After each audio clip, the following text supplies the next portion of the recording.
Hear me. Now you can hear me. And now you can hear the game. Actually, I might ask you, Tom, do you have it set up so that the what audio mixers are on and off changes with the scene? Because I haven't been able to get that working. Yeah, the audio sources on each scene are tied to each scene. So as soon as you transition off of one to the other, they're collected in each scene. So the starting card, like that I have, does not have desktop audio because Oh, we don't need to hear us interesting. talking. My starting card has desktop audio, and I haven't been able to get rid of it. So my desktop audio that I use is not the default one that you can't get rid of. I use a custom one because the OG one wasn't really working. That's Oh, probably what you'll want to do because then you can have it. You can mute it on one scene because it's custom and not the built-in one. You can just like change it in between. yeah. Well, I'll take a look at that. But hi everyone, welcome. Cameron's Hello. here. Tom's hunting with me. Osprey is here with us, both in spirit and digitally, and we are here ready to play some Monster Hunter. We have, as you can see on the screen, I'm keeping the webcam on because I'm hoping that you all can see my pleading eyes as I ask you to donate money to the sick children served by Cincinnati Children's Hospital. Over on the my camera's pointed the other way. Over on that side, my left, apparently your right on screen. We have 11 days till our big live stream, during which we will be doing a 12-hour live stream. We don't really have a plan. We're gonna free form it this year, but we're gonna be hoping to cross the $2,000 threshold. Hey Hugo, how's it going? We've got people here. So Tom, you have not hunted Chaos Gore Magala, correct? I have not. I think we did for the last update or two updates ago. I don't remember. Yes. So Chaos But Gore Magala came out with this update. So that is what we're going to start off with. hey, Shanice. Hi Shanice. Hi David. How's it going? Hi everybody in chat. Let's see who's actually on the voice channel with us. Oh, Hugo's here. Hey Hugo. Hello. I don't know if they have a mic, but welcome. I do. Oh, Do you hear me? awesome. Yes. Oh, hey. Hey Perfect. guys. Glad you're here hunting with us. So to make the thumbnail come true, we at least have to hunt a Kushala Daora today. But since Tom has not done Chaos Gore Magala, we got to get that one done also. And I'll say it's a really fun fight. I've Yeah. been really happy with the hunts in Title Update 3. I heard Yeah, it I was really nice. was I was farming Kushala actually. So yeah, let's go for it. Oh, nice. Another Gunland Caesar. I'm happy about that. I don't see very Awesome. many. Nah, don't worry, man. Probably I should be the one sorry because I'm trying out this new build which relies on Berserk. So I'm Oh, doing I something see. like really risky. It's like getting hit It's gonna die in and like 5 seconds. yeah. But the thing is, I'm not actually dying. It's like my whole HP depletes to zero, but the red bar it's still in there.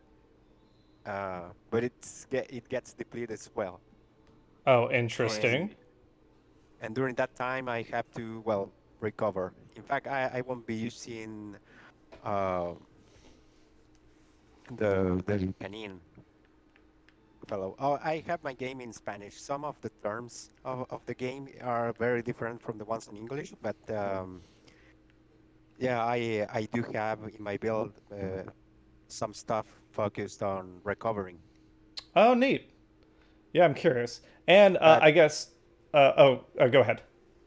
no, no, and the other thing is that well, I also need to actually get the anomaly investigation levels up because I also want to try some new things with all the elemental weapons because well, most of the elemental weapons with wide shelling don't have level 8 shells, but with the curio Oh, augmentation, you can yeah. get them to 8. What I've been wondering about that actually. How do you get the additional level of gun and shell with curio crafting? You got to get the right parts to unlock it. Mm-hmm. So you got Yeah. to get your AR up high enough. So I've been doing a lot of the anomaly farming. Once you get your there we go. All right, we're going. There's different tiers of anomaly quests, so you got to get your way up through the tiers, and you need those parts. Instead of having unique parts for each monster, anomaly monsters share certain monster types share their parts if they're on the same tier. So to get the certain unlocks, you need to work your way up through the unlocks, which means you got to have the different parts at each tier. Ooh, hey, we're seeing this cutscene again. I don't think Ah, I've seen this one. pretty boy. But yeah, in addition, if you were watching my character on the screen, I am using a new Fashion Hunter set. I saw this And skull. Yeah. yeah, we are partnering with a sister Discord. And I should remember the Discord name, and I don't. Demon Hunter. Demon Tribe. That's it. The Demon Tribe Discord. They're doing a promotional giveaway. They're doing a fashion contest over on their Discord. So if you head over to there and post your fashion fits, it has to be from equipment that is only in the base Rise game or the base Monster Hunter World. But the winner will get the DLC of one of those two. I believe on PC is the prize. So that's pretty cool. And yeah, Chaotic Gore Magala, we're gonna kick its teeth in. Your ankle or your devil. Both. Oh, Hello to Guns Pony and hi hello. Hi, Gunspunny. Hi, hello. How are you today? hello.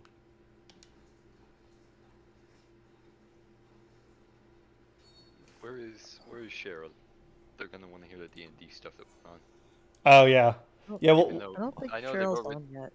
they've already heard about it. I'm pretty sure, but yeah. I guess let's start off with some recapping and some catching up. Last time we streamed was for me. It was immediately after Thanksgiving. So I guess do we want to talk about? Hopefully, people had a long weekend to enjoy if you were in school or if you were working. Let's go around the table. Tom, how was your weekend? My weekend was good. I saw you and Hannah and all of the local Cincinnati people. We got fucking drunk. Saturday. You did? We after you left, Henderson fucking got us goddamn sloppy. Oh shit. I had to unfortunately leave early. I did not realize the party started without me. Key element. Once I leave, there's like a vacuum that has to be filled, and that. We went to Goodfellas Pizzeria, and they've got Oh, that bar on the second floor, dude. Yes, Yeah, I love Goodfellas, and the bar on the second floor is very good. yeah. So we got up there, and Tanner and Emily and Hannah and Henderson and I just we got pretty shit faced. Hannah was both of us, Hannah and I think were pretty hungover the next day. It was a good time. Yeah, so I figured y'all were gonna do stuff afterward, but that's good. That's some good camaraderie and bonding. Yeah, Really brings the channel together.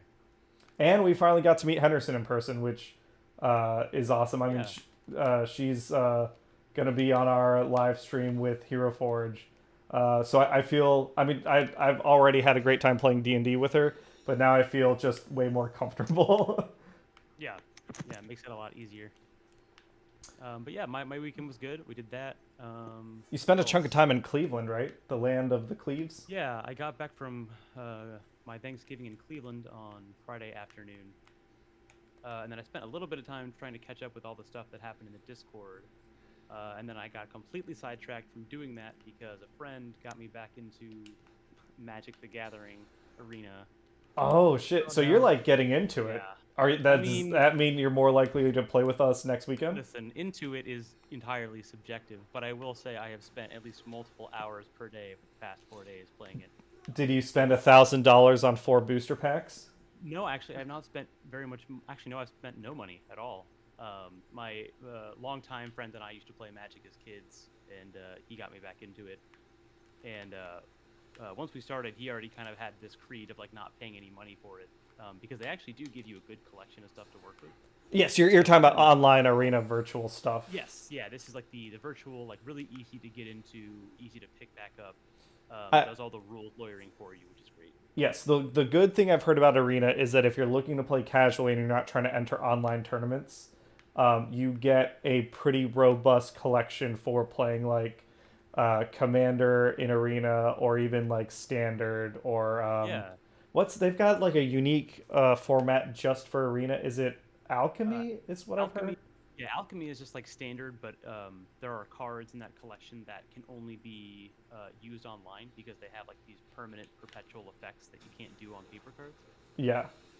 So yeah, I mean, it's a really good way if you want to play casually, and like if limited and sealed is your thing. They have drafts and things you can do that don't involve like paying any real money. You can like earn some in-game currency, and it's not very expensive to do a draft or two. That's awesome. Good. I Wait, are we talking about Magic? we are talking about Magic. We're going to talk about the news story in a second. Okay. But we'll go. We're talking about Magic right now in the context of Tom's weekend, which he was saying that he now loves Wizards of the Coast and Hasbro, and he hopes to marry John Hasbro one day. Well, yes, I the mean, he man is himself, worth John like, I Hasbro. think like $2 billion. So I mean, there's worse people to marry. Yeah.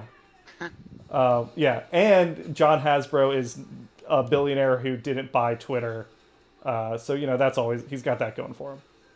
Right? He's Awesome. smarter. I'm hunting, so I can't look at the Discord list. Who's next? Let me, and the order might vary, I think, depending on. Black Knight's next. Yep. All right. Well, there was D&D last night. That was pretty good. We can go over that later, though. Aside from that, I just sort of hung out with family a little bit. My family was in town till Saturday night, and then let's see, How big a family do you have? a few. I don't even remember, to be honest. I have a lot of extended family, but I've got a family of 5, including myself. Gotcha. Closely related, at least. But my cousins came over, my aunt and uncle came over, and it was a good time. Awesome. Nice. You went that away. Yeah, wants to beat up on Mitsune. We're going off of Osprey's list. I don't know who's next. I think we got the same list. Osprey's next. I went to it wasn't quite a job interview. It was kind of the guy who I was talking to was like, yeah, the job listing isn't very helpful, so I want you to come in so I can actually like explain what the job actually entails. And then I'm scheduled for a working interview that's paid. I made sure it's paid. I don't work for free. On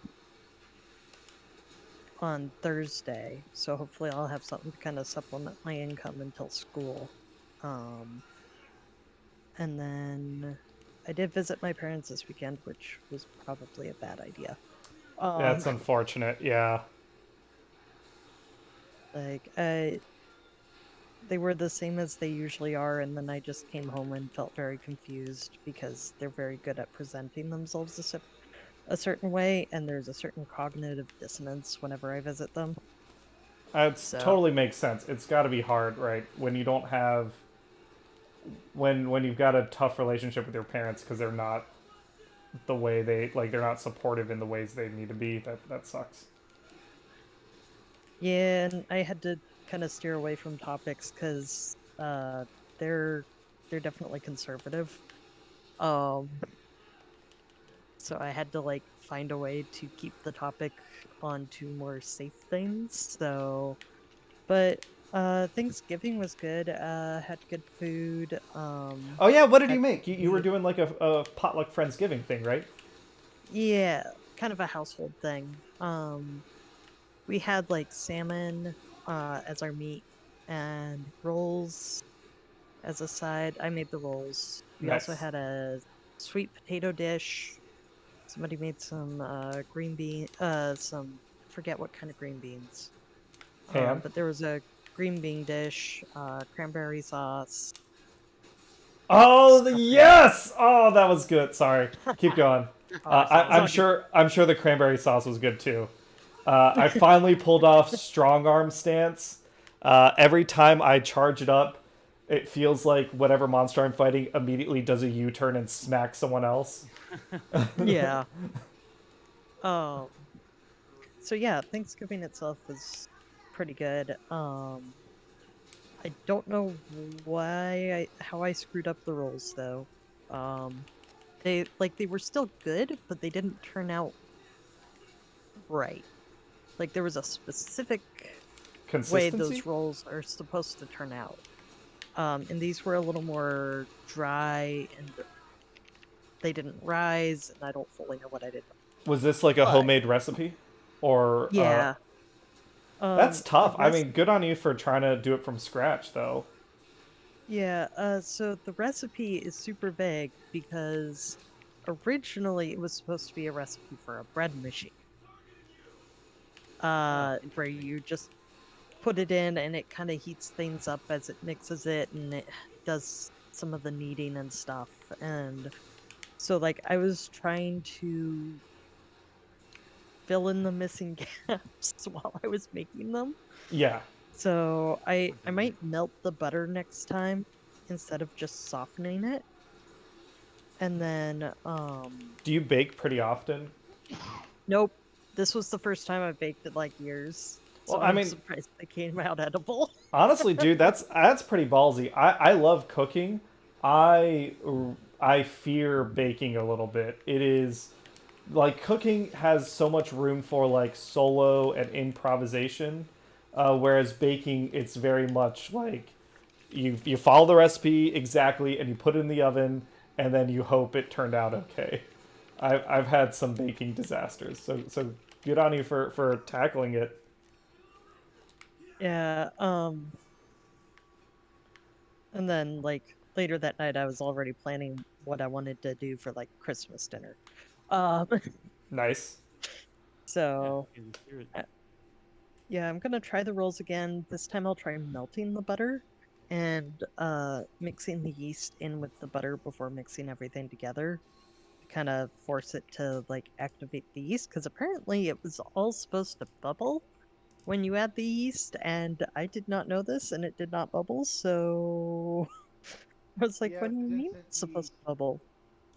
You know what might? Well, actually, I don't know because I don't know if your recipe. But sometimes if you add just a little bit of warm water and just see to make sure that the yeast is alive, because sometimes prepackaged yeast will just be dead Yeah. because yeast is alive, and it used to be a nightmare, which is Yeah, Interesting. so unfortunate. that that's kind of why I'm like, okay, I have a couple of things to try next time and uh hello, Finn and Poe. I should be wearing my glasses. I Hello. had way too much trouble reading that name. What is the name? Oh, hi, Finn and Poe. Is that like Hello. The people want to Finn, count. Finn, Finn and Poe? Oh, Star Wars. Finn Yeah. cross Poe? Oh, I didn't even put that together. Finn slash Poe? Wait, is there a hyphen? No, it's all one word, No, Finn just and. I don't think you can do hyphens on Twitch. I don't think so. I'm Uh gonna go through my Rolodex of I Star ship Wars. it. I get it. And no shade on Kelly Tran. I thought she did great with the work that she was given, and people were really, really shitty to her about it, which sucks. But it did very much feel like she was put in The Last Jedi because someone at Disney was like, well, we can't have Finn and Poe be gay. So they Yeah. just threw in like a love interest, a heterosexual love interest for Finn, and then promptly forgot about her in the next movie. Yeah. yeah. Bef- before we, think everything was too disjointed. I mean, But- they commissioned all three movies and to three different directors, and they didn't even have like a story to follow up between Yeah, that. not a great plan in Yeah, yeah, we should not go down this avenue. yeah. Okay. Yeah, I was gonna Oscar, say yeah. before we talk too much about Star Wars, because I know Cameron didn't want to do. You know that what? on- Shit, Finn and Poe. It's Ian in disguise. It's Ian in disguise. He's come back to to make us argue about so- Star Wars. So next up on our list is Yugo. Yeah, you go. How was your weekend? You're do you celebrate Thanksgiving? Actually, no. I, Not in the I'm States. no, I'm not on the States. I am from Santiago, Chile. Oh, Chile. Oh, right. but- Because we were talking about because you're 2 hours ahead of us, right? Yeah. Chile. I kept guessing Brazil, I think, before. No, we're pretty near Brazil and Argentina. We're like right beside Argentina. But yeah, we don't do Thanksgiving over here. Do you have, I guess, right, because like a lot of, right, South American countries, just like the frickin' States, there's, right, the history with colonialism. Is there any sort of yeah. equivalent in Chile? Yeah. I mean, with Thanksgiving, no, not really. Well, probably the only one that it's upcoming now at the beginning of December. December 8th for us, it's a holiday. And it's more like a Catholic holiday, but it's still like a full holiday over here. We take the day off. But yeah, our holidays are very, very different. What For is example, what's our, oh, our version of the 4th of July, for example, it's in September. that's exactly what I was about to ask. Is what is your like biggest national holiday? It's the day in September. Is that the like founding of the modern nation's constitution or something? Or- Yeah, Okay. that's right. It's on September the 18th. Gotcha. Oh, hey, that's my anniversary. That's my wedding anniversary.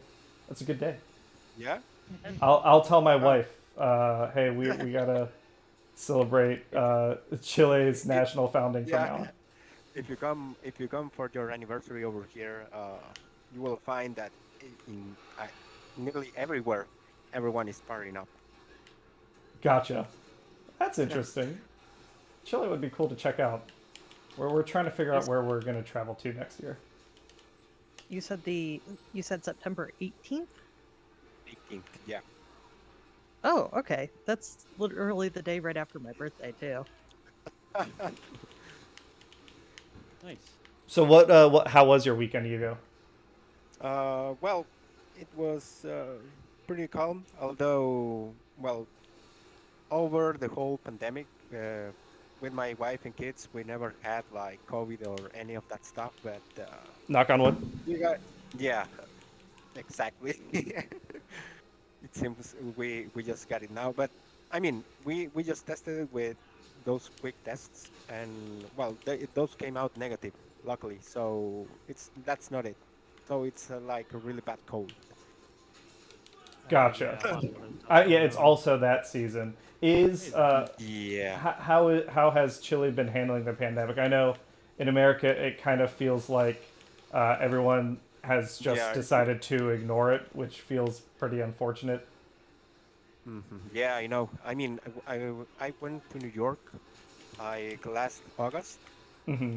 like a couple of months ago, and yeah, it was pretty like surprising to see like everyone walking around like normal. I Yeah, was there like 3 years ago, also, and it was like really the same. yeah, And over here, everyone was really like careful. Like now, just recently, everyone is starting to like ease up on measures and mask wearing and everything. But on the USA, it was like pretty insane. yeah. It's and we're from all over in the States, but I'd say most of us live in Cincinnati, Ohio, which is a pretty conservative state. and there I know we've struggled as a state to get people to vaccinate. I don't know what our current vaccination rate is, but I think it's still below 70%, which is really unfortunate. No, but over here everyone pretty much vaccinated. That's good. So That's good to hear. Oh, I haven't ridden in a minute. Yeah, my mom. right. Oh, sorry. No, go ahead. My mom tried to get one of the boosters, but Costco kind of messed up on that one. Because she went to the Costco pharmacy and she was like, "Hey, just so you know, I'm allergic to Pfizer, so I'm gonna get forget the name of this other one she was gonna get. The no, not Moderna or Johnson Johnson. It's a newer, different one that I think takes a more traditional approach. If it's the same thing I got, Pfizer updated their vaccines. They also called it something else, but I think it was still by Pfizer. I'm not sure, but it was Hey, Zephyr basically King, one that how's it going? that doesn't use the same ingredients, and she was going to get that one because she was allergic to the original one. Oh, so she was And unable to get the original vaccine. she got it, and that's how they found out she was allergic. Her throat actually started itching, Oh God, and that's then awful. for her second dose, a doctor actually had her pre-allergy med up beforehand, but then was like, okay, after this one, if another booster comes along and there's a different option, do that. Yeah, And then apparently Costco refused and told her to get the one that she's allergic to. And wouldn't give her the other one, but didn't say why. And my mom's just like, well, I guess I'm not getting this third booster or this next booster then. oh, yeah, that sucks. So That's bad I would policy not on their trust part. Costco. Yeah, Yeah. Well, and like she literally had a history where a doctor told her to like an hour beforehand take allergy stuff to prevent anaphylactic shock. And it's yeah, not like they're in a doctor's office, so if something does go wrong, like they're in a Costco pharmacy. yeah. Like they would have to call an ambulance if something went wrong. And I'm just so she just ended up not getting the booster. So I'm kind of I don't trust Costco at this point because if they're telling somebody to do something they're allergic to. Yeah. Yeah, that sucks. I know, like, we had problems, so our wedding got delayed because of the pandemic, and then when we did get married, we had a requirement that everyone needed to be vaccinated. But, like, in Ohio, it's still, we had family members on, like, Hannah's side that refused to get vaccinated, which really sucked. But yeah, I'm all reboosted up now. I still wear a mask at work and outside. Oh, almost there. Awesome. Yeah. So Tom, how do you like I the chaotic gore fight? Yeah, I mean, it's good. I like it in that it's like close enough to regular gore. It doesn't feel like. I mean, I also haven't played in like a couple of weeks at this point, but it's not too hard. But it's still challenging in that he's really quick. Like Yes. as Gunlance, I have to keep like doing the boost dash around just to get like close to him. I've whiffed a lot. All I can say is that I love this build and I love learning redirection. Oh my God, I lived. I My don't know if my he's my new favorite skill. nice. Which skill are you using? Redirection. If you change your scroll, like right at the moment you will get hit, it will do Oh, like right.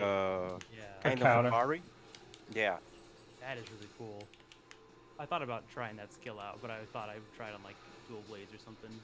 I wasn't sure if I could keep up with With Gunlance. yeah, Uh, with Berserk, with the build I'm using with Berserk, it's like extra safe to learn because since you cannot die with Berserk, if you get hit, you won't get caught, and you can like learn the timing of the attacks and everything. Oh, nice. um, Yeah, I'll have to check that out. we we have one last person to cover Yeah, for Paz, how Japan. was your Yes, weekend? Boring. Do Thanksgiving. At least I don't do it anymore. my family's chaotic. I'll just leave it at that. Woo! Hunted. Yeah. Let's leave it at chaotic. But we did play G&G with Cameron and some other people. We played the new the Cyberpunk Red. Oh yeah, we'll have to talk about that. Was fun.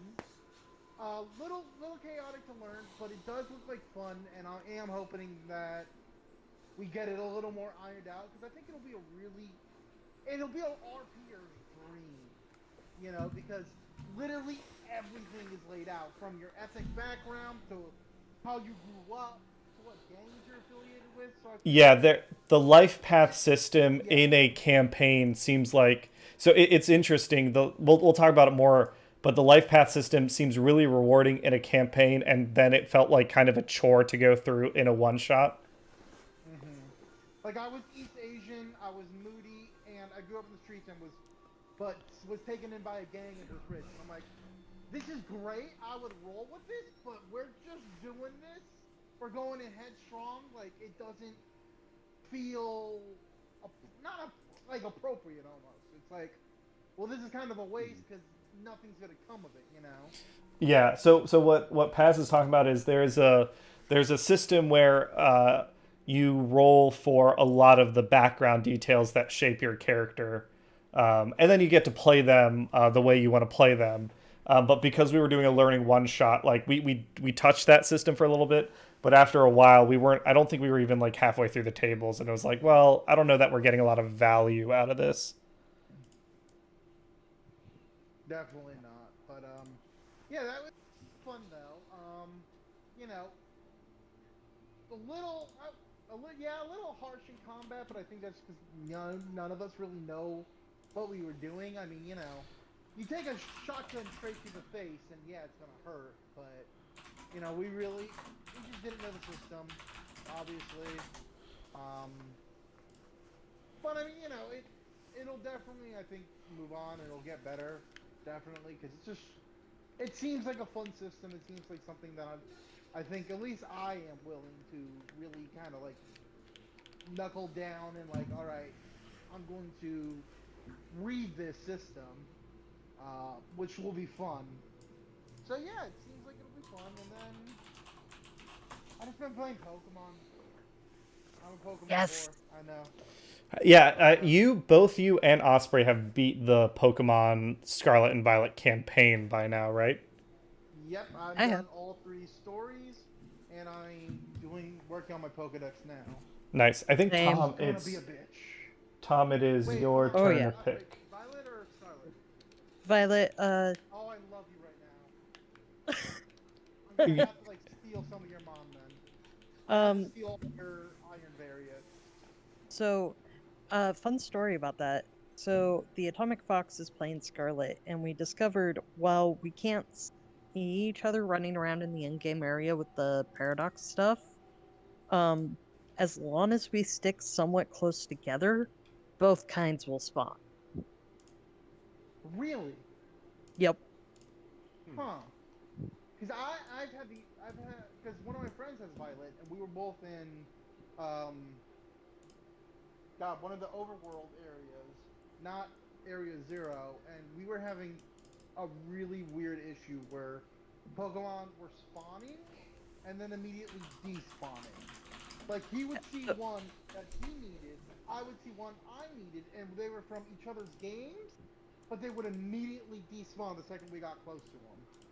Yeah, we managed to both get all of the paradox Pokemon for each game when we were running around together. Well, I will have to steal some of your paradox. Yeah. Just Totally for my up for decks, that. obviously. Yeah.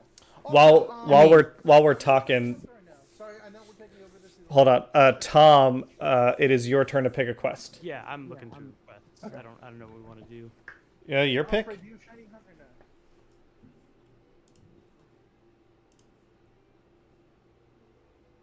no? Oh God, sorry. Quest I is Ooh. a ton of freaking everything. Hey, Cheryl. Cheryl's here. But yeah, I'm having Hey, a lot Cheryl. of Pokemon. Pokemon is Yeah. I like the little Terra raids that we can do. Mm-hmm. Oh, And I'm ready to get murdered by Ooh. Charizard coming up. I have an Iron Hands that's built for raids that I haven't tried out yet, Oh, you know but what's really good? Because we know we know it's going to be a Dragon Terra type Charizard, and we're assuming it's going to have fire attacks. So one of the new Pokemon, Fido, his evolved form has yep. Oven Bait, which doesn't take fire damage, and it's a Fairy type. So but the downside, they're absolutely terrible offense. Like you're Mm-hmm. doing, like people are all Are the raids similar to Sword and Shield where you're on some sort of timer? Yeah, this is less turn timer and more like literal timer. Like there was one Yeah. raid I had to scramble on because I got distracted, even though I was playing it solo. And the timer was just counting down the entire time. Yeah. So Um, instead of, if you want to go for it, go ahead because I'm not great at explaining these things. So please explain the raids because I'm terrible at them.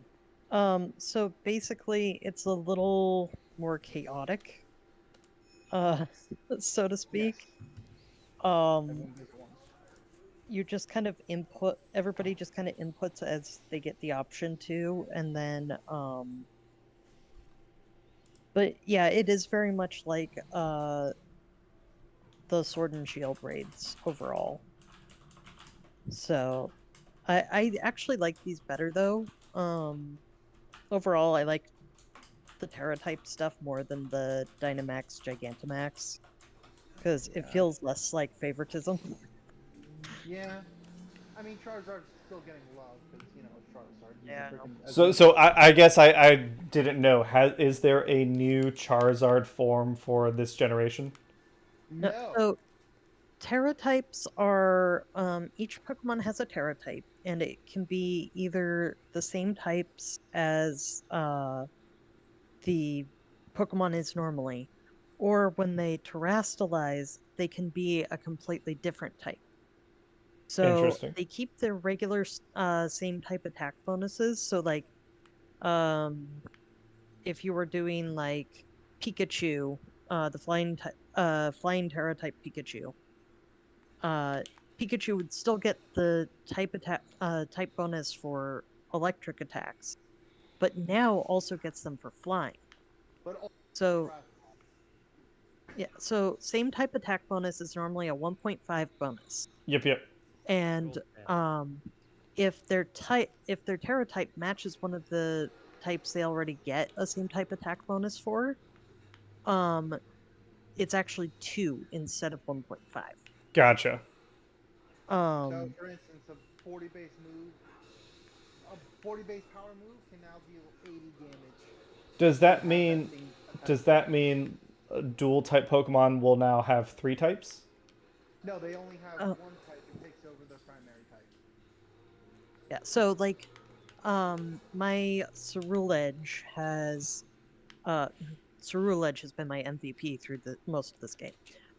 But is a ghost fire type Pokemon. Normally. Uh yes, her Terra type is fire. When she terastalizes, for the time she's terastalized, She's only which fire. lasts until the end. Yep. So Gotcha, I've actually gotcha. used that to deal with some dark type Pokemon. Right, you can eliminate Uh, that. That seems fun and strategic. Can you only terastalize one Pokemon in a match? yep, and you can't do it multiple matches in a row, like in the normal gameplay world, unless you recharge your Terra Orb. Gotcha. But in multiplayer, they don't care about that part. Yeah, Uh, if you're doing like yeah. ranked battles, it's just gonna be your everything gets Reset uh between. reset anyways. So Gotcha. Cool. Well, that's awesome. Yeah. So, actually, really interesting thing. So, if when you're doing a Terra battle, you can do it alone or with other people. And alone, you are put with a group of NPCs essentially with their Pokemon, whatever Pokemon they pick. But what's interesting is sometimes the NPCs are good and bad at the same time because they're good because you're not the only one doing damage. It's bad because they're NPCs and they're stupid. But the Well- good thing is that if they faint, they don't lower your times. So the new Yep. effect is if you faint, instead of being penalized, you're penalized time. You have to beat the Pokemon in this time limit. So, but if the NPCs faint, they don't take away your time because Pokemon be like, well, that's stupid. You can't control them. You can't get mad at an NPC. I remember that was a complaint I had with Sword and Shield. Yes. Soul So, Rock here's- is no longer doing like the stat boosting move thing. Yeah, good. Good to hear. So, but one interesting thing is that Pokemon has already pretty much come out and said the top 5 people that place in Pokemon World Championship this year, so the 2023 season, will be forever immortalized, and they will have their NPCs. So they will get to create a custom NPC, and they will have a chance that when you go into a raid battle, you will see that NPC, and they will have their quote-unquote ace Pokemon, or Pokemon that they like the best, and that will be their Pokemon, and they will have a custom name and everything. That's Pretty awesome. cool, 'cause Pokemon hasn't done that since, like, Black and White. I didn't even know that was a thing they did. That sounds like a lot of fun. Yeah, Woo! battles with their teams in the World Championships of Black 2 and White 2. I forgot to put my Mega Demon or Armor skin on. That is But yeah, essential for Pokemon the is play. fun. I'm having fun with it, and I'm happy someone else in our server has fun in Pokemon. We don't have a lot of Pokemon players in our server. Yeah, part of me wants to create a server specifically for like Pokemon learning how to do competitive stuff. Yeah, because you cannot join. They're so toxic. I don't know how, but the Pokemon, the quote-unquote official Pokemon server, is the most toxic hellspace you've ever seen in your... It's worse than Call of Duty. That's funny. That is a genuine... there are people that are talking about banging Lopunks in their, like, general chat. And that's like a Discord maintained by Nintendo? No, it's maintained, but it's the largest Pokemon one in all of Discord. We're talking about, I think...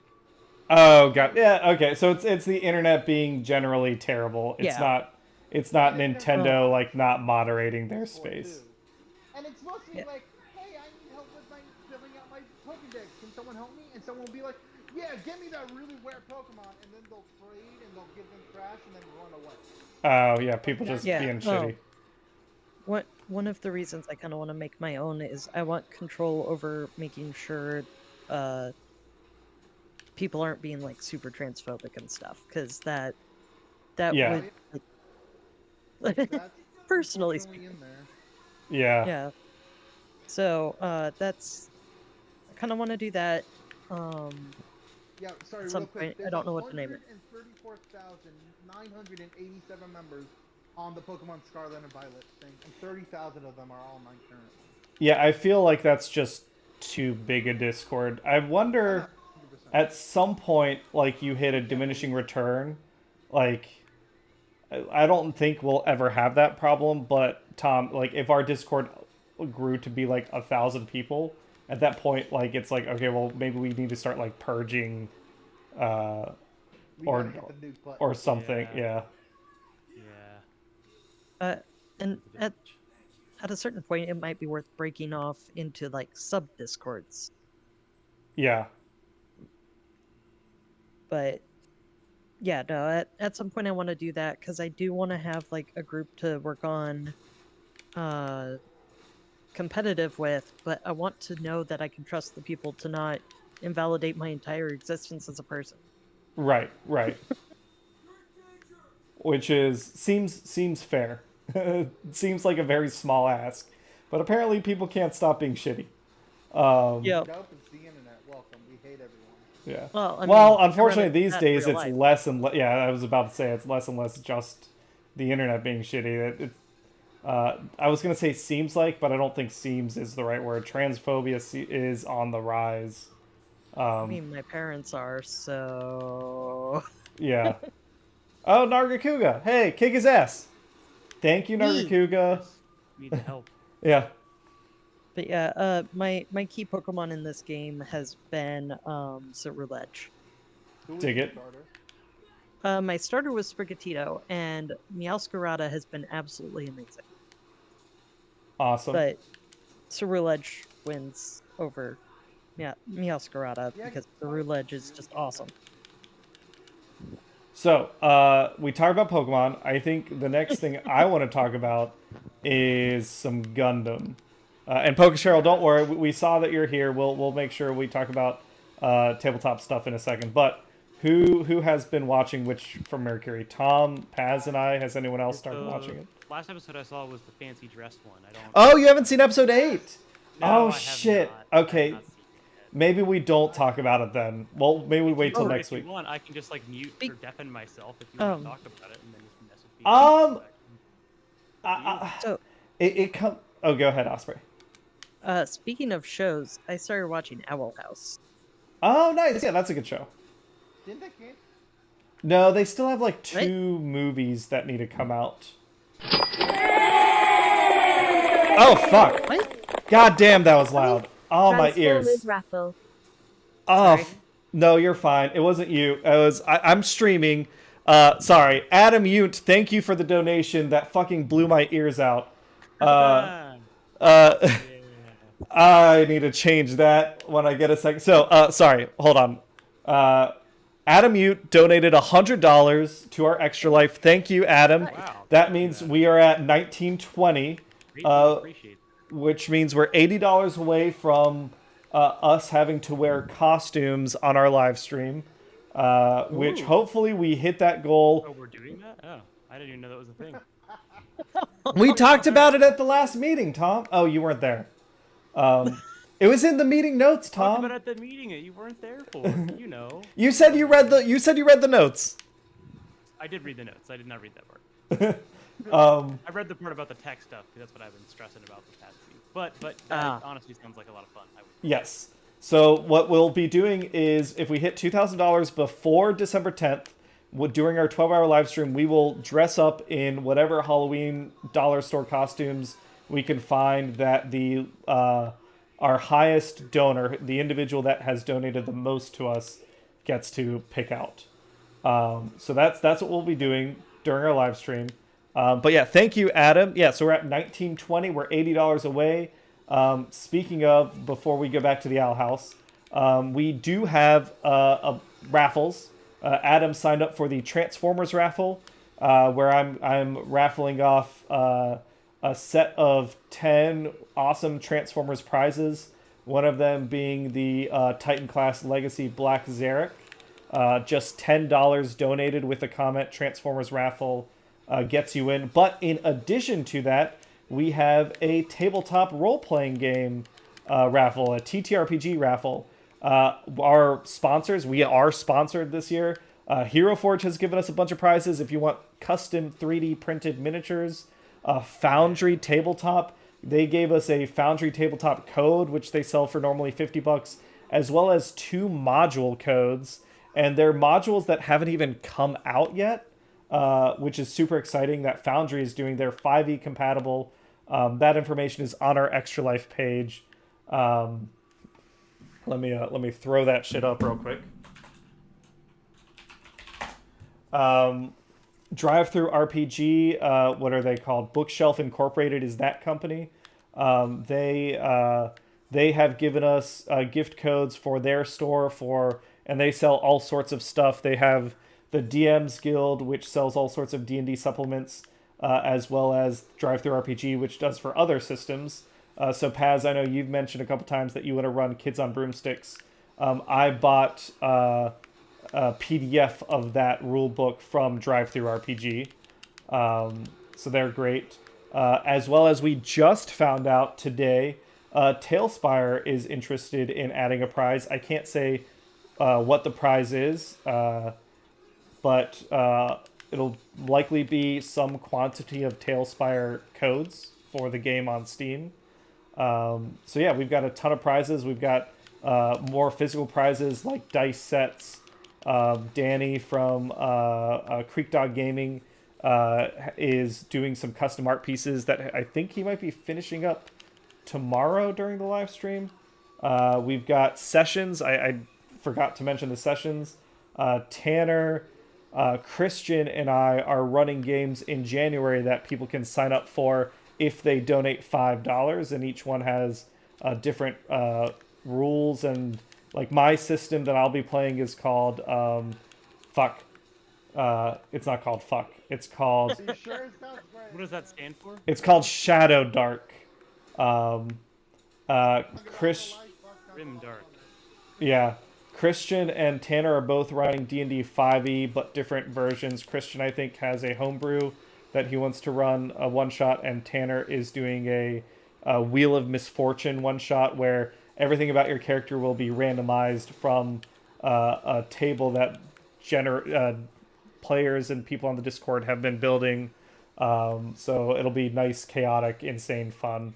But yeah, $10 on the Extra Life link gets you entered. We do international shipping, so those of you out there that are international, you can still sign up. All the money goes straight, for us, it goes straight to Cincinnati Children's Hospital, which helped keep me alive when I was a little baby. I think each of us in the core Arbitrary Hero group have personal stories with Cincinnati Children's Hospital, since we're all in Cincinnati. But yeah, please donate. All right. That spiel lasted longer than I expected. Owl House. Oh, there it is. Finally. Freaking goddamn. Last week. Yeah, I have seen Osprey. I think I've seen the first 2 seasons, and what I heard is the 3rd season is going to be like 2 short movies, like 45, 90-minute movies or something. Because I've only seen, I think, season 1 and part of season 2. Pretty much how somebody talked me into checking it out was queer and witches, and I was like, you know what? That sounds cool. Sign me up. Yeah, it's a great cartoon. I'm disappointed that it wasn't renewed for a full 3rd season, but Yeah. it sounds like Disney. it sounds like the creative team was at least given enough heads up that they can hopefully wrap up the story they want to tell with what time they have. The reason I started watching it was because Alex Hirsch's wife, girlfriend, partner, whatever their relationship is the writer for that show. And they, I follow them on Twitter, and they have, yeah, and Gravity Falls is a great show, and Owl House is a great show. I think it has not all the same staff, but a lot of similar like writing staff. And I think with a sense of humor and the way they tell a story, you can tell like the care and everything they put into it. It's great. Speaking of Disney shortchanging queer stories, there's a movie that I had no interest in seeing because I didn't know anything about it, but now I feel like I have to see it out of spite. What is it called? Strange World is. Has anyone heard of Strange World? It's out in theaters. I've heard of I've seen it. a poster for it, and that's about it. It's a I've seen a few ads.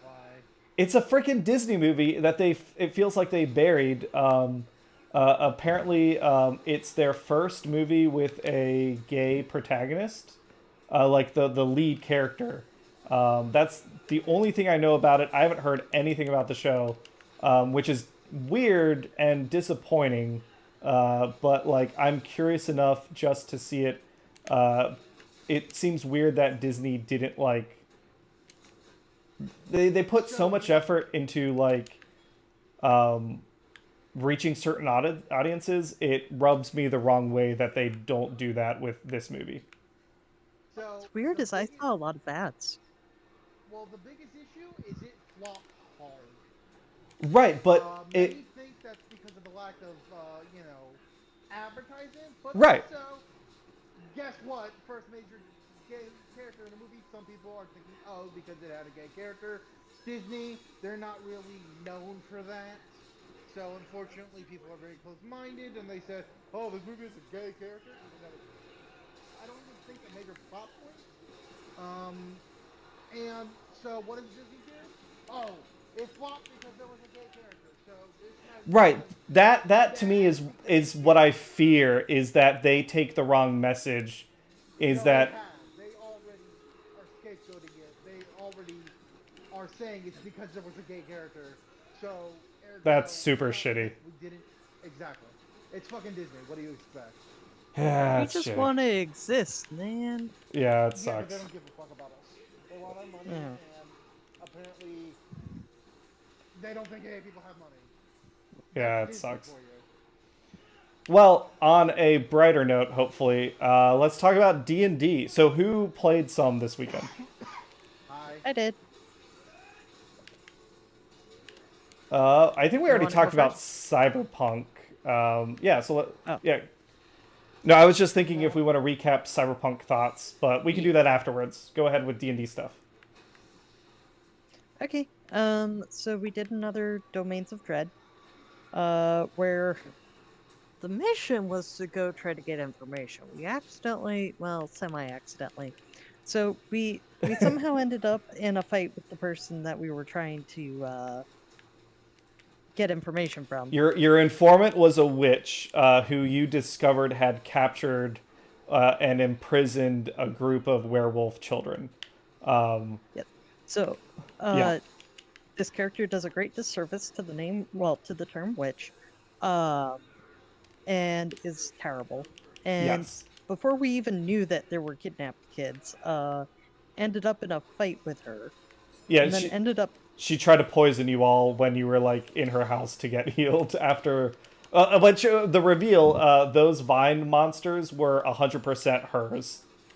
Yeah, I kind of figured they would be, and then I was surprised when she came out and was like, "Go away!" at the vine monsters. So she was trying to get them to go away so that you wouldn't kill them.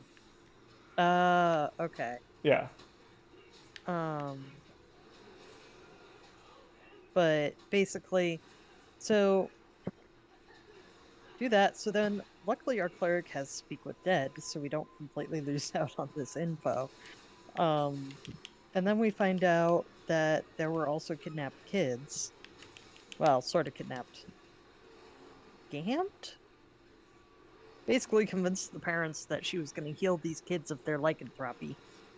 Or lycanthropy? I've heard it both ways. I'm not sure which is technically correct. Their werewolfness, yeah. Yeah. They turned into scary monsters in the moon. Yeah. So we don't know that they're werewolves when we start heading back with them. And then we finally get them back, and everybody in town is just like freaking out that we brought the kids back. And it turns out that this witch had promised the kids to the werewolf that turned them into werewolves. Yeah, she's a sneaky Pete. She's playing both sides so that she came out on top. Yep. So Nice. we defeated the werewolf and cured the kids. That second Rajang felt way easier. Yeah, I think our damage went. I got a lot more birds in the meantime for the second one because you and I fainted early, and I was like, I think we could still do it. We Not did the it. Street Fighter Rajang, so Yeah. it's not bad. That was good. Good hunt. Yeah, Shanice, God Hunt. God hunt. S God tier. hunt. Yeah, it was a fun mission for me to run because it was essentially like I was like I want to do like kind of a side story, but I also a side mission, but I also want to like take an opportunity to reveal some more about Darkulus, who is Darkulus Rex, the first Dark Lord of the plane of a domain of dread of Darkon. Subtle name. That is the most edgy name I've ever heard. Oh Yeah, I yeah, was like- so edgy. He's a Necrocore, which is a lich made entirely of blood. So yeah, Is that possible? Necrocore. I can post the link. Because normally, right, you rot until you're just a skull. But there's different ways to do things. So yeah, it was fun. I didn't get to reveal as much of the backstory as I wanted, but that's okay because the next session, which we play on Friday, you're gonna get to do some seancing and some you're all gonna get possessed by ghosts, and they'll teach you all about stuff. Because you're gonna go to Mordent and you're gonna interact with the first party of adventurers, that stopped the first activation of the apparatus hundreds of years ago. Hugo, I think it's your turn to pick. Oh shit! That last whoever Renans was had an MR and HR of 999. Wow. Nice. Yeah, Owen's gonna have an interesting time because Darkon is his home domain. Yeah, to that, I guess a quick question, because so the final 2 missions, I assume you're going to take Owen for the actual, Yeah. because it's all Darkon stuff. But that's funny because that means Velimir won't have anything to share with Strahd when he has dinner with him. I'll just say that Owen and Velimir ran into each other, chatted, and I actually Owen. have, now that I say it, I have an idea for all the player characters that don't get to participate in the final mission. What he can do some, they can all do something else, because it's implied to be a much bigger conflict at the end when we're doing this epic style thing. So there will be like multiple player parties, but then in addition, there's a bunch of characters doing something else while the player parties are doing their mission. So Velimir can be in Darkon doing that stuff. Yeah. Speaking of, I don't think Velimir's ever gonna actually get to dig into the backstory stuff I put in there, just because timing and whatnot. So I'm gonna have to find a chance to bring in a similar character to a campaign at some point, just to have. No, I say so he will not dig into his backstory this year. But so my plan is Friday I run the Mordant. Next Friday I run the first adventure in Darkon. Then the weekend after that, that Saturday, is our epic finale in Darkon. But then I have these like epilogue missions that I have planned, and one of them is that dinner with Strahd. And in my head, that is the time when we get to reveal a lot about Velimir and his father, because Strahd is Strahd, and Barovia eats the weak. Okay. Yeah. Yeah, it'll be interesting to see his backstory play out a little bit, just Oh, because Kushala Daora time. All right, let me get my poison sword. Getting all my he has this whole thing about the Keepers of the Feather. Yeah, so I was not disappointed, because it's her character and her choice on how she wants to play them. But I was hoping for a little more player character interaction between Velimir and El Gileath's character, Fiara, because Fiara is, not only is she a member of the Keepers of the Feather, she is a were-raven that Fiara never decided not to reveal during that session. Yeah, because Owen, I figured I would have Velimir react to kind of put out that word, Vibe. but kind of that not bait, that hook, Yeah. to be like, hey, there's a thing about this. So, but yeah, and one of the reasons I actually decided to play Velimir as a human was because I decided that when I was first reading through the book for Van Richten's Guide, I realized there are like a gazillion ways for humans to get turned into other things Yes. in this campaign. So I figured I would make a human so it would be really easy for that to happen. Yeah. Yeah. like that. And this campaign we call it a campaign, pseudo campaign, has been much more about like possession rather than like transformation. But Yeah. yeah, I get what you're going for. And I'd be down. I'm gonna take a little break, but I'd be down to do more Domains of Dread stuff in the future. Okay. I like the Domains of Dread. I don't know, it might be my favorite D&D setting just because it's the perfect mix. It feels to me like a very good mix of like horror with the opportunity for heroism. Um, and there's this I thought you were like, gonna say something completely different there, Cameron. I thought you were gonna say heroin for a second. It freaked me out. oh, well, that too. That's the best thing about the mist. No one can check what's in your bag when you walk through the mists.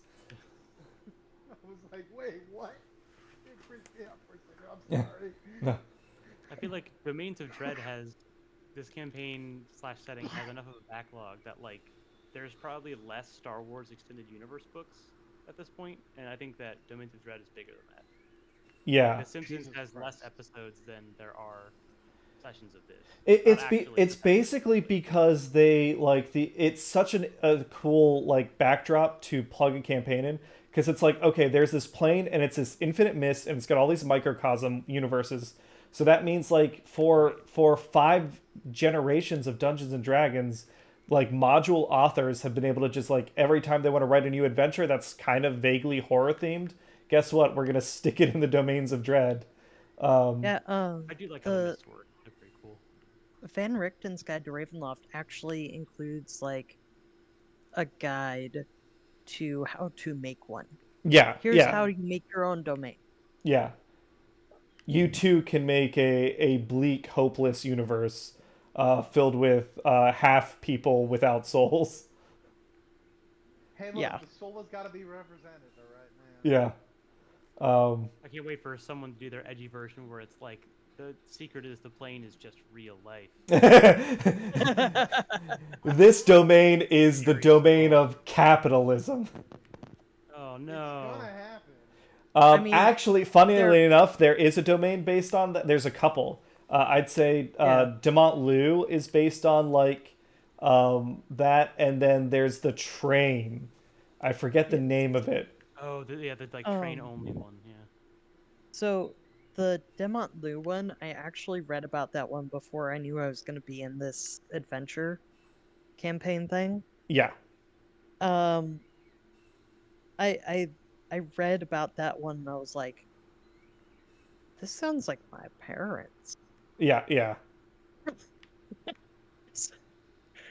So it's just kind of like, Where is? Oh, is Kushala I not? got Oh, enough it's birds, up and above. I'm on Espinoff, and I'm gonna go fight Risen Daoras in front of me. Which, Wait, speaking red or of, purple? let me get feet. Yeah. Hugo, Paz, Osprey. How do you like the color schemes for the Risen Elders? I really like the way they look. seen the Risen Elders. What's All right, that? hold on. All right, here's Risen Kushala Daora. Uh, Oh, there's it's a kind slight of delay. blighted. Tell you what, I'll look up pictures later. Yeah, yeah. But yeah, so I haven't really seen them yet. Once I get a little bit back on track, I'm gonna renew my online. Yeah, stuff. plus you got Pokemon to play and stuff. Yeah. Oh, so yeah, the Risens feel to me, I really like them. I love them way more than the Rise Apexes. Yugo, you probably played against the Risen monsters the most. What do you think of them? Well, Kushala Daora is not that bad.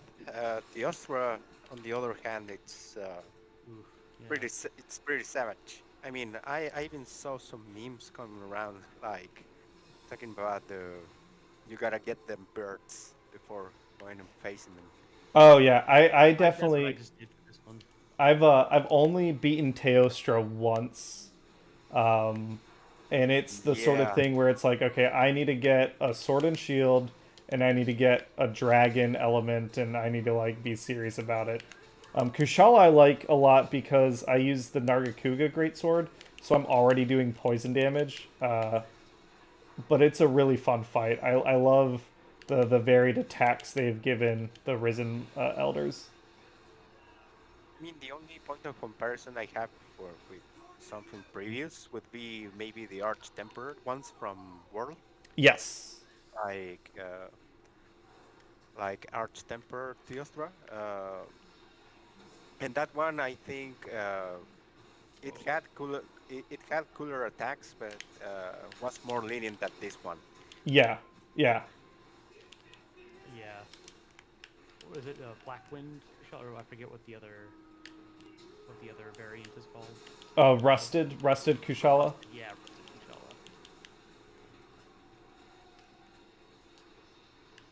This one's got some crazy But yeah. weird. It almost looks like the same like yellow color as Rajang. Yeah. Like just put down that tornado twister thing, and I was like, that's new. So the only D&D I played this weekend was that Domain of Dread. It was Thanksgiving weekend, so I was pretty busy with other stuff.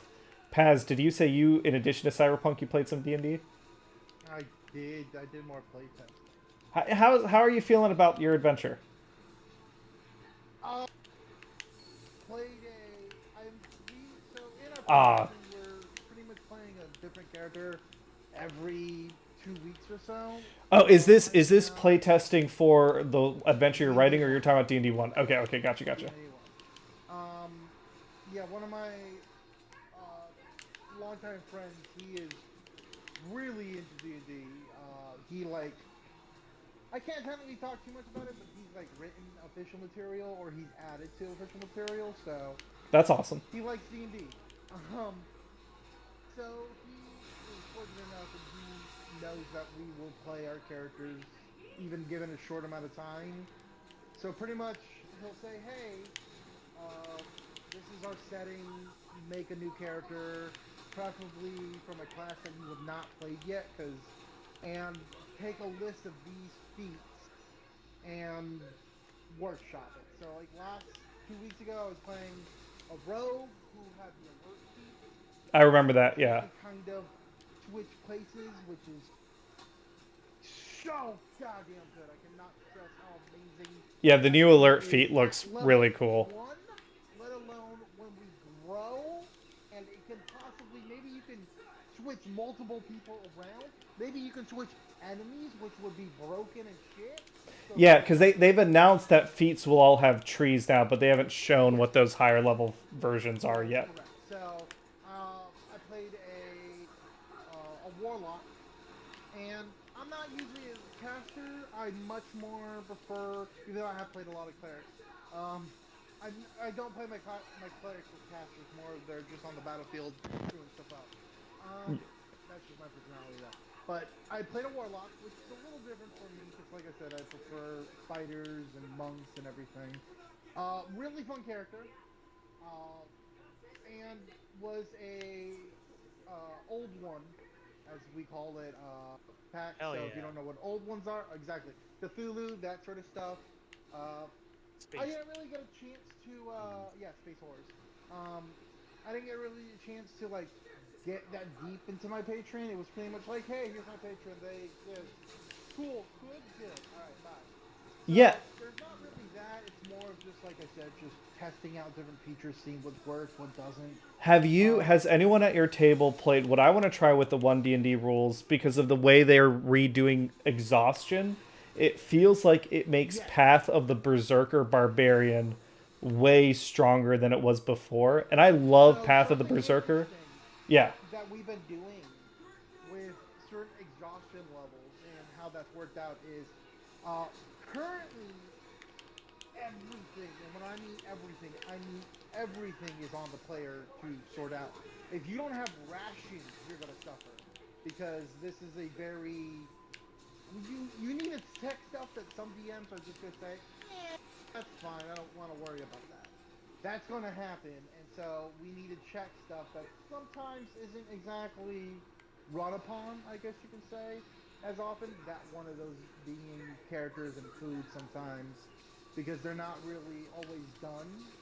You know, I think sometimes DMs are just like, eating's boring. We do that in real life. Right, hand waving certain things. Exactly. So oh, there it is. There's the color scheme. So pretty. Sorry. Written type of material. But we have tested exhaustion a bit, and it's definitely less punishing than it was before, which is good. But at the same time, it seems maybe they need to workshop it just to give it a little punch. You know, you don't. Yeah. I agree with everything so far that's been said with exhaustion, except it just the way the new one works, kind of. It's a little too baby. You know, like these are like You still want the threat of exhaustion to be there. Exactly. I want there to be. If I get another exhaustion, I'm going to die. I want that, and this one kind of doesn't have it. I do agree. Some exhaustion is one of the key mechanics they do need to work on because I feel like it was something that said exhaustion. That's a thing. Cool. Flip it and set it. Boom. We're done with it. And no one ever took a second chance to look at it and say, hey, this is kind of broken. Doesn't really make sense. Which I feel like kind of perpetuated the hand wavy. Oh, you guys sleep 8 hours. No walk needed. Oh, you guys do this. No, this, this. And that kind of perpetuated that whole, well, this is boring. People don't want to play when I could potentially die because I forgot to eat my vegetables, you know. People Yeah, don't wanna something play. where exhaustion is a detriment, but it doesn't automatically lead to a death spiral. Exactly. And I think where it's heading, yes, but it needs to be worked on a little more to be a little more punchy because right now it's like, oh, well then, I'd rather just get my sleep than and have no one watch if exhaustion is going to be a slap on the wrist. Yeah. You know, I heard a great example. Someone said it needs to be like a good chocolate cake. And that way when you eat it, you're like, damn, that was good. Maybe I want another slice. But then you wait 5 minutes, you're like, you know what? That first slice was rich enough. I don't want another slice. That's what exhaustion needs to be. It needs to be, damn, okay, I get it. I can live through this, but not something where, oh, I'm going to gamble and take another one. Right. You want it to have that deep feeling, you want it to have your thing, but you don't want to screw with it.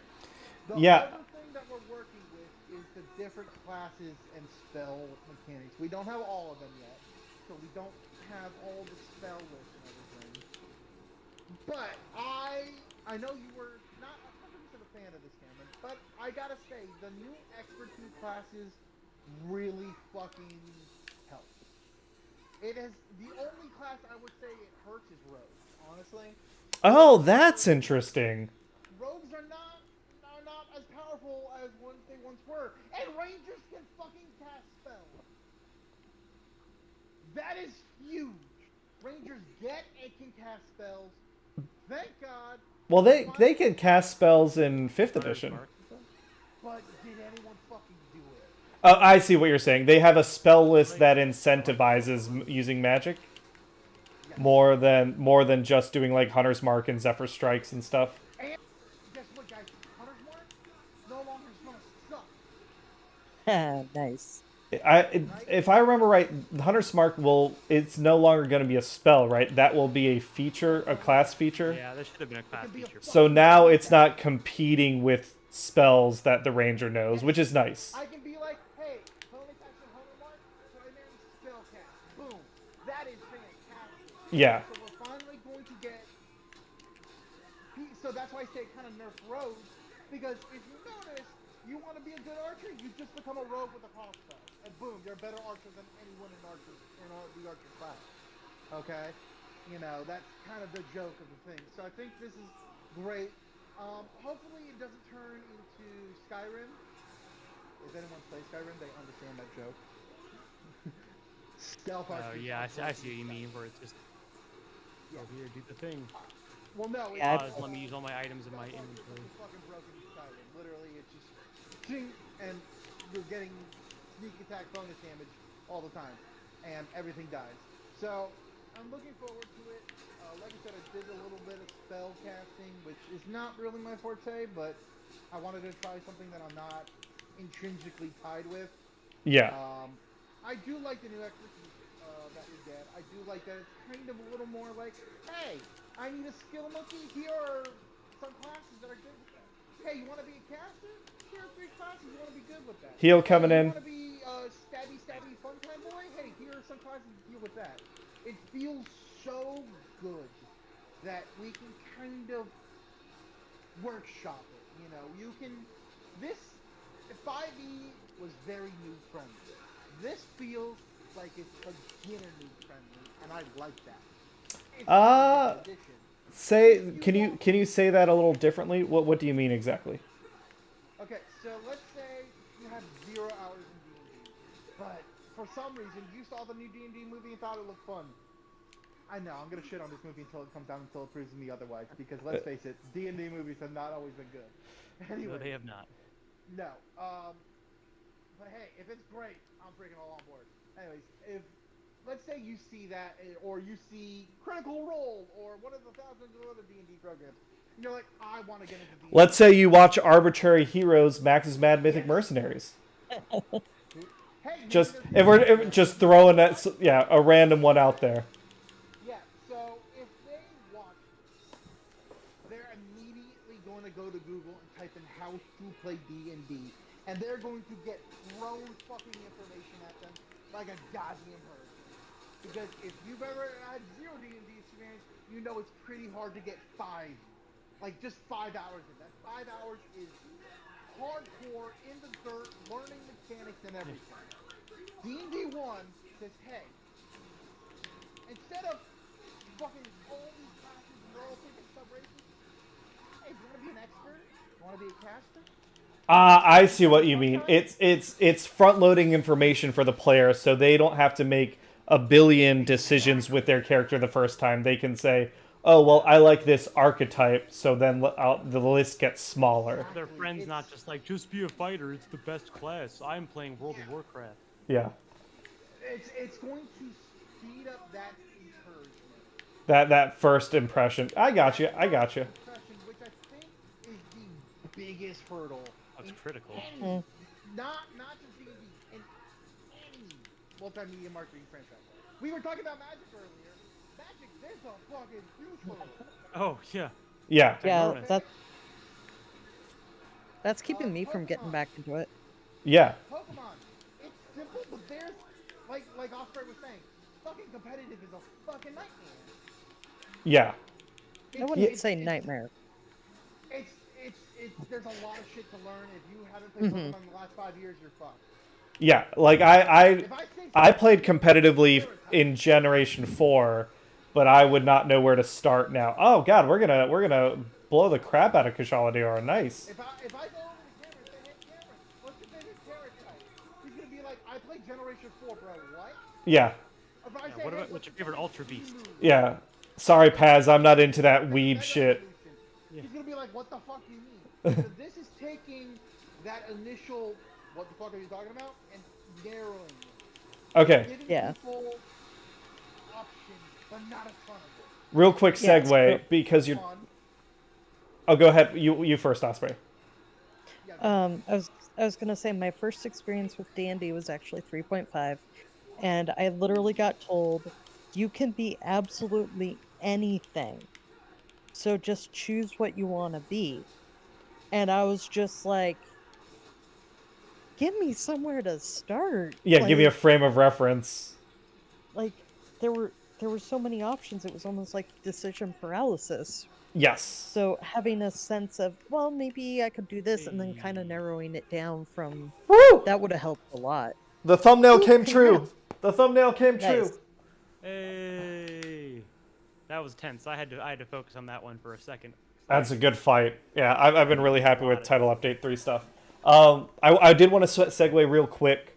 So talking about first impressions, I have come to realize what Dungeons & Dragons' greatest strength is. And it is the fact that you don't actually need to read the rulebook to play D&D. So Paz and I and Hannah and other people played Cyberpunk on Friday, and it was one of the few times that I've actually had to read a rulebook and then run a game versus learn the game by having someone play it and teach me it.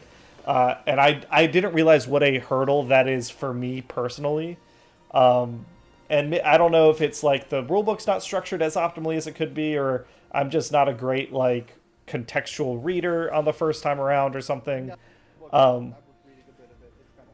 Yeah, but the very fact that in I know people always complain that Dungeons and Dragons is like so popular, it like chokes out the rest of the TTRPGs out there for people to play and enjoy.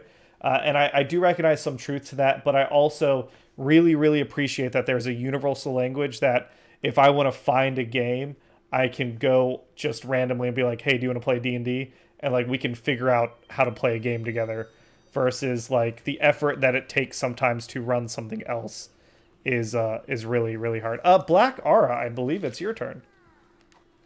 Great. This is just a quick tangent. Anyone ever hear of Warhammer? Yes. Yeah. So Oh, you've I've heard read of it, but that. you don't know a lot about it, I'm assuming. I see big hulking dudes, sound marines. Yes. That's it. So that's the basic. I know way too much about this because I used to play the tabletop, ooh. which no is not like D&D.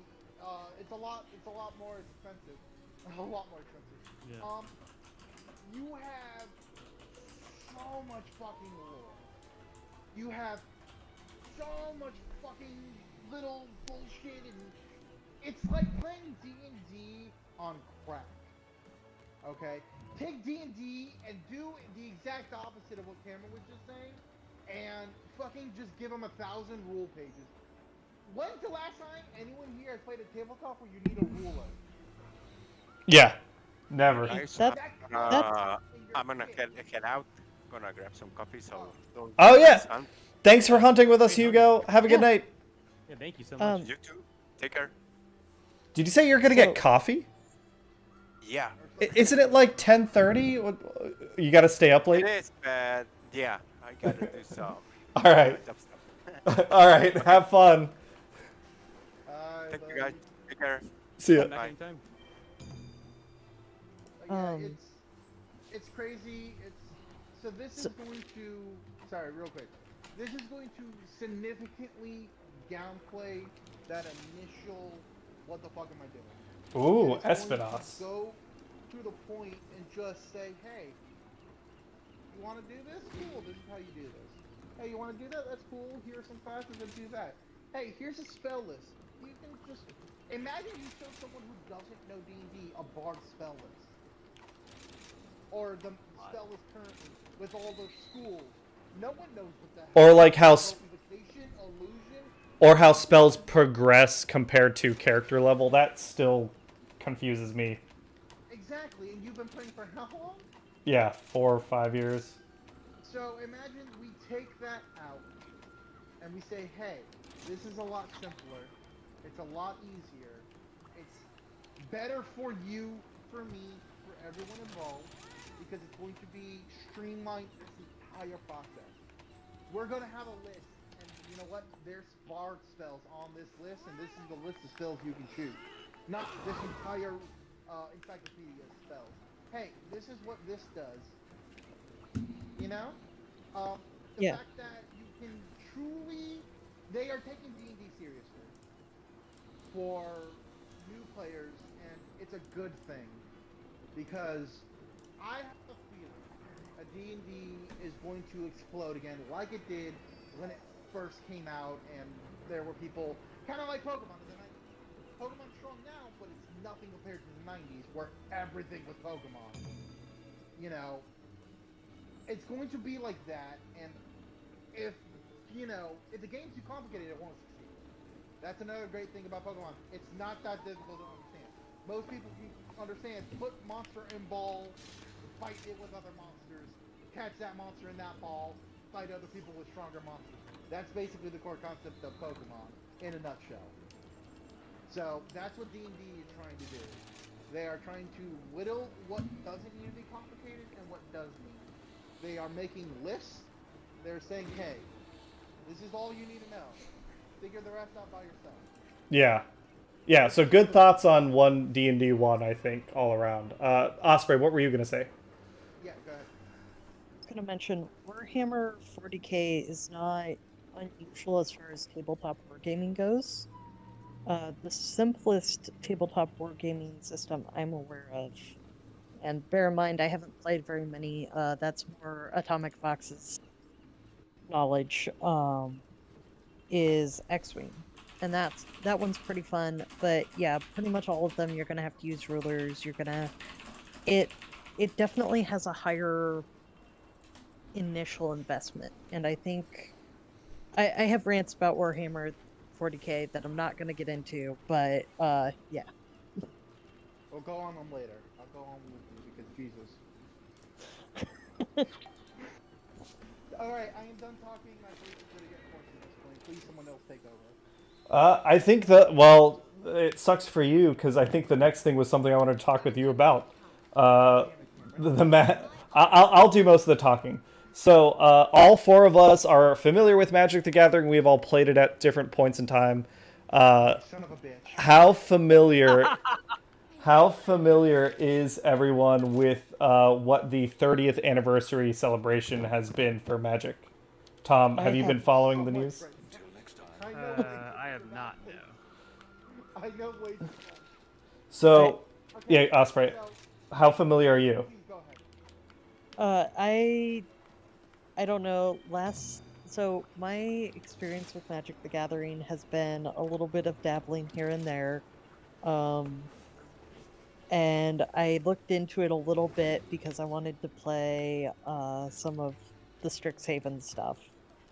But I haven't done much. I have the app for the arena, but there was so much going on and I couldn't remember what I was doing before. And I was like, okay, I don't know if I have the patience for this right now. Yeah, so Talking about a new set, Cameron? Like what? yeah, what do you mean? so let me tell you what. So for some context, Magic the Gathering has exploded. Wizards of the Coast was bought by Hasbro a little while ago, and one of Hasbro's statements to investors was they recognize that Magic the Gathering is Wizards of the Coast's strongest property, and their goal is to double the revenue of Magic the Gathering by the year 2023. To that end, there has been a glut of product. They put out a ton of the amount of sets. They still do their quarterly normal sets, but there's all sorts of side sets and collector editions and pre-con. Yeah. Secret layer is unnecessary. Yeah, all that stuff. And in addition to that, this year is Magic the Gathering's 30th anniversary. It came out in 1992. So to celebrate that, they said, hey, we are doing Magic the Gathering 30th anniversary edition. And here's what they are doing to sell to fans to celebrate Magic the Gathering. They have a 4-pack of boosters. So that is 60 Magic the Gathering cards. They are each booster pack sells for $250. So if you buy you buy the 4-pack for $1,000. And here's the best part. The booster packs represent, I believe, the Magic the Gathering Unlimited or the beta set, which is the reprint of the first version of the game. Black Lotus. It's got Black Lotus and the Power 9 and all that stuff. But so you're like, oh, okay, like Black Lotus is a new Black Lotus would be like a $20,000 card. So $1,000 is like shitty, but like okay, I kind of get it. But here's the thing: those cards that they're selling are all gold bordered cards without the Magic the Gathering back. You're buying 60 proxies that are not tournament legal for $1,000. People just print them off with their printer. And Yes, so that's play it. arena and get it for real. That's So fuck. far that gives you all 9 at once. It goes, haha, funny meme. They don't Yeah. do that. Yeah, so that's the point, and that's been the general reaction. And today they went on sale, and Wizards has been Wizards has been caged about that. They did not say they were out of stock. Normally, when something sells out, they specifically say we sold out, and their information to the public was the sale has been closed after 38 minutes, and people. It's like Disney. People who were curious about it, who went online to check it out, say that normally, like with Secret Layers, Tom, there are large weights involved in a... Oh god, I've been thinking I was running a greatsword. I am not running a greatsword. people, like, normally there's, like, these big waits for secret lair products to get online. Ah, shit. Did I just disconnect? Yeah. Oh, we were so close in the live stream. Oh, what a shame. All right, guess I'm gonna try and solo loosen Arkuka. And you fainted. Yeah, and I fainted right away. Ugh. Okay.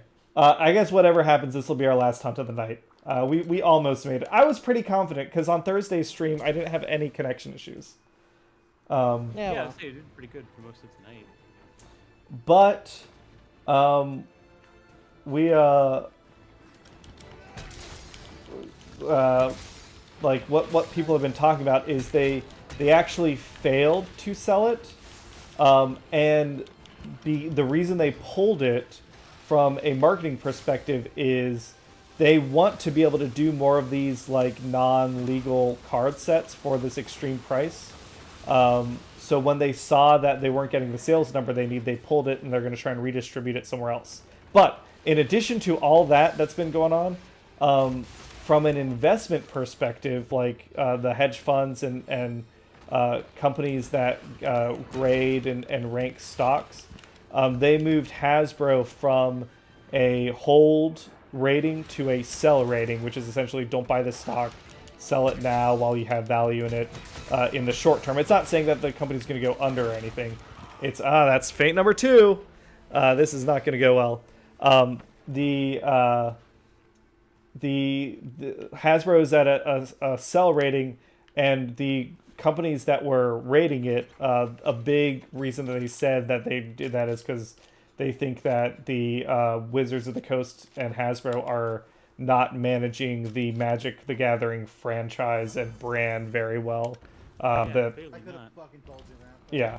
So we'll have to see. I'll be curious to see. Like, I talk often about the only thing that makes a corporation change their plan is to see that there's a financial incentive to do so. While I don't believe that Nintendo has that financial incentive for Pokemon right now, Nope. it does seem like Wizards of the Coast and Hasbro is going to see that financial incentive for Magic the Gathering. And also for Black Friday and Cyber Monday, there were tons of new Magic products that were being sold super cheap because when Wizards of the Coast can't sell something, they give it to Amazon to sell it, and Amazon can like discount stuff massively. So it was interesting to see all this. Yeah, so it's interesting to see all this stuff that went on, like their extremely cheap option. I was like a little tempted, but I didn't buy anything. I actually haven't done any Black Friday or Cyber Monday shopping. Yeah. Part of why I've never, like, I haven't ever really done much with Magic the Gathering beyond like a little bit is I can't keep up with the constant having to shift cards. Yes. Because cards aren't cheap, and having to keep up with all of that just gets Papers overwhelming. Yeah. Yeah, it's one of the reasons that Standard as a format is like not doing well. Standard is the format that rotates, so it's gotten so expensive. There's like $500 Standard decks, and it's like, okay, well, you spend $500 on cards. That's my third feint. You spend $500 on cards, but you don't get to use them for more than like 6 months. There are nice Eternal formats like Commander, Modern, things like that, where like you don't have to change your cards so super often. But same thing with like the amount of product that they put out. It's like, for me, like I've been wanting to get back into it, but it's just like I get intimidated by the jump on boys. We're on webcam. Hold on. I bought my first set of Magic boosters. I got a Strixhaven booster box because it was cheap back in the summer, and this is like it's a booster box. It was like half price, and it's 2 years old or a year and a half old or something.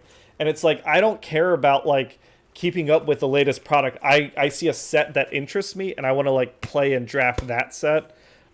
This weekend, I'm hoping Max wants to do like a chaos draft, which I'd be fine if that's what everyone wants to do, but I'd also prefer if we just stick to like one set and just, I don't know, Tom, how do you feel? Like, would you just want to do like Neon Kamigawa, Neon Dynasty versus like? I mean, I've been playing a lot of that in standard now. Like, I don't mind either way. If he wants to do like, I mean, I think one block is a little bit like easier to get into because like the versions of like the fan favorites have like there's like a lightning bolt in every set, but it's like kind of different for each one, so it'd be a lot more balanced to do one. Yeah. Maybe to do like chaos, but like I don't know. I'm weird like that. Like I'll probably end up losing most matches because I'm pretty new back to it, but I think Blue, one you'll be set is fine. more organized. Yeah, I'll play blue control, which I already struggle with. Right? That's why I always play red goblins. I'm playing red and green werewolves right now. I have a Yeah. deck that I call puppies, and it's great. Oh, nice. But yeah. Dinosaurs, let's go. This, unfortunately, I had a connection issue. It's 8:11, so I don't think it's worth the time to hop back in and try and do another hunt. Unfortunately, I'm the one with the camera, so you can't see Tom beating the absolute piss out My of phone and I Lucent are actually doing a Nargacuga. pretty decent job. We got Lucent down, and now we're on Malzeno? Malzeno. Yeah, it's not bad, but this is like one that I could not do solo. Yeah. This is a lot. Yeah. So I'm pretty sure they're like near the end of MR rank. So I'm being carried like a small child. Nothing wrong with that. Hey, Magic the Gathering can be very, very, very much like that feeling. If you Yeah. ever go to a Yeah, It really has been. So my plan is I want to get back into Magic a little bit. I'm going to dabble in paper, but I'm not going to buy anything when it comes out. I'm going to wait and pick up the stuff that interests me. Like, I eventually want to get a cube that's Strixhaven because I really like that setting. I'm planning on, and this is a long-term plan. It's not going to happen next year, but at some point I'm going to run a campaign in Strixhaven, and I like knowing as much lore as possible in Strixhaven. So like I've been enjoying the cards that way. I'm gonna build a Ravnica Boros Legion deck because I like the Boros Legion. Boros is good. And then I'm gonna build at some point. I want to build 2 decks in Commander. Goblins. I love goblins, and I still have a lot of old goblin cards. And then I'm gonna try and build a dinosaur deck. I think it would be red, white, green dinosaurs. Because I think if I build a dinosaur deck, Hannah would play it. What? I play dinosaurs, but it's green-black. Oh, nice. There's is it in Commander? There's a dinosaur Commander that I want to play. That's from Ixalan. It's like Ixalan has another set coming out T-Rex. next year, I think. Ooh, yeah. So I don't have any Ixalan cards. But hi, hello, how are you today? Fave plane. I assume you mean Magic plane and not actual plane. My favorite plane is the SR-71 Blackbird. It's still my favorite plane. It still is the plane that in terms of operational service has achieved the fastest speed in atmosphere. There are test planes and prototypes that may have gone faster, but the SR-71 flew missions the fastest. That's my favorite plane.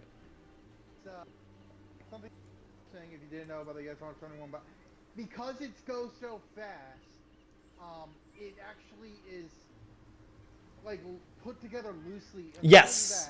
They had It- Shell gas station had to make somehow gas that doesn't combust. So yeah, How the fuck it does that work? it takes a special type version of Jet A because they build it in a way that when it's not operating, it leaks fuel because when it's operating at the speed it heats up, and the gaps in the metal between the different parts of the plane need to close. So they have to leave enough room when it's at like ambient atmospheric temperature that those gaps close up and become tight fits when it's operating.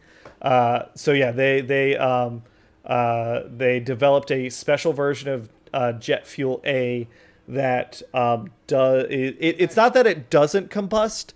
It takes more energy to combust at a higher ambient temperature than regular jet fuel. But yeah, SR-71's a cool plane. Paz, what's your favorite plane? Oh god. I mean, blackbirds are kind of cool, but I like stealth bombers more. Yeah. Just because they can get in and out. But I mean, you also gotta go with like what's the one that refuels all our shit with? I can't remember it. Oh, the one that does mid-air refueling? Yes, I love that thing just because it's so goofy that we were like, hey, what's our biggest issue? Refueling? Cool. Let's build this plane. Yeah. One goal. And by the way, we're talking about these back in during the Cold War and Cuban Missile Crisis. They were these planes that were filled to the brim with fuel and would refuel all our jets. Yeah. And when I mean refuel, I mean they are taking the fuel for that plane that is refueling. Okay? So these people would go up in the air, refuel to where their plane was empty, and they were going to crash land into enemy territory and possibly die or be captured. Did you win? How nuts is that? We did. Yeah, nice. I almost fainted, but I picked up the Aurortal because I'm a responsible boy. Good hunt. Yeah, Yeah, those are my favorite planes because those people are badass. That they were like, yeah, you know what? We're gonna have to give 100% of our fuel to this jet, to these multiple jets. We're probably gonna crash and burn. Yeah, it was the Vickers VC-10. Now I think it's the Airbus Voyager. That's the aerial refueling plane. That and cargo planes are freaking cool because they post off the Moab out of one. Yeah. And you know that was an E4 call. If you don't understand military, there's this thing called an E4 Mafia. It doesn't actually exist, so don't worry about it. But yeah, definitely was an E4 to call. Be like, hey, that mountain, fuck that mountain. Yeah. It doesn't exist anymore. Anyways, yeah, those are the coolest planes. If we're talking about magic, then I am all about that Witherbloom. Strixhaven. Yeah. Yeah. Black and green, baby. Witherbloom Yeah. all the way. I know them as Golgari, but I get what you mean. Golgari Trashmen. Yeah. Osprey, I assume you're gonna say Strixhaven? So I don't really know any of the planes, so probably Strixhaven. I am dying to play in a Strixhaven campaign at some point, just because Magical Ghoul is like my dream setting. Yeah. So yeah, Strixhaven.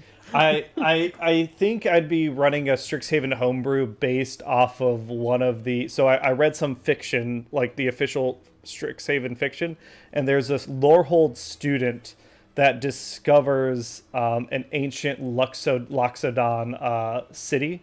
And like that seems like a cool thing to explore, where you have Strixhaven University as like your home base, but you're going out into essentially like a dwarven mega dungeon, like a Loxodon mega dungeon, which is the equivalent of like Moria, and excavating it over time, which seems kind of fun.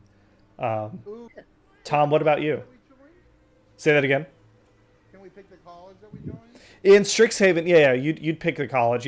The way it works is you start out your first year, you don't have a college, and then when you become a second year, you can join a college.